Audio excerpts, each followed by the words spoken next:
اچھا، 18ویں اور 19ویں صدی کی سائنس کی آپ تاریخ پڑھیں، جب سائنس کو نئی نئی آزادی ملی اور کلیسا کو شکست دے دی گئی اور مذہب کو جب پیچھے دھکیل دیا گیا، تو سائنس نے ایک رد عمل کی تحریک کے طور پر اپنے آپ کو متعارف کروایا، اور اس سے پھر سائنسیت کا ایک مکتبہ فکر وجود میں آیا، جس کی روح سے سائنس کے اطلاق کو فطرت میں ہر چیز تک توسیع دے دی گئی. ٹھیک ہے، یہاں تک کہ انسانی زندگی اور معاشرے کو اس کے ساتھ ساتھ سائنسی نظریے سائنسیت کے مطابق سائنس ہی علم کا واحد معقول ذریعہ ہے، یہ تسلیم کیا گیا.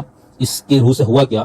خدا، عالم غیب، روح، ٹھیک ہے، اخلاقیات، سماج کی ساخت، سب کے لیے سائنس ہی واحد ذریعہ. ان سب چیزوں کا انکار کرنا پڑا، کیونکہ خدا، روح، عالم آخرت، عالم غیب، یہ چیزیں تو سائنس کے دائرے کار میں نہیں آتی، تو سائنسیت کی روح سے ان سب چیزوں کا انکار کر دیا گیا. اسی لیے کچھ لوگوں نے اس کو سائنسی سامراجیت یا نخوت کا بھی نام دیا، کہ سائنس کے گردن میں جو ہے وہ سریا آ گیا، اور اس نے ہر اس چیز کا انکار کرنا شروع کیا جو اس کے دائرہ کار میں جو چیزیں نہیں آتی تھی. ٹھیک ہے، یعنی ہم سائنس کو صرف یہ جو سائنسی ترقی اور ٹیکنالوجی وغیرہ کی روح سے دیکھتے ہیں، لیکن سائنسیت کی روح سے ایسا نہیں ہے.